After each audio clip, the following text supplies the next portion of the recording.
Биз канчалык бактылуу болсок дагы жүрөгүбүздүн түпкүрүндө бир нерсе тургандай боло берет. Ал нерсе көп узабай чоң коркунучка айлануусу мүмкүн. Биз ойго сала турган сезимдер кайдан келет? Биринчи, жалгыздык сезими.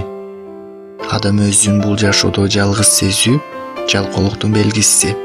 Адам көпчүлүк учурда жалгыз олтуруп, эч нерсе жасагысы келбейт.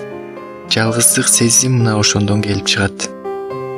Экинчи, адам өзүн башкаларга карыз сыяктуу сезүү. Сиз эч кимге көз каранды эмессиз. Ошон үчүн өз эркиндигиңизге чөктөй койбоңуз. Эң негизгиси бактылуу болгонго жол табыңыз. Үчүнчү, коркуу сезими. Бир иш баштоодо тобокелге барыңыз. Ишке киришпесеңиз куру кыялданып, максат кылып олтургандан не пайда? Төртүнчү, уялуу сезими. Уялган, дарынчак адам уялып олтуруп, көп нерседен кур калат.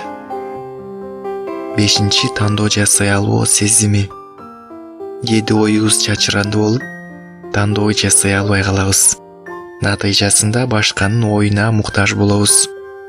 Албетте, башкалардын оюн уккан жакшы, а бирок чечимди, тандоону өзүңүз чыгарганыңыз туура.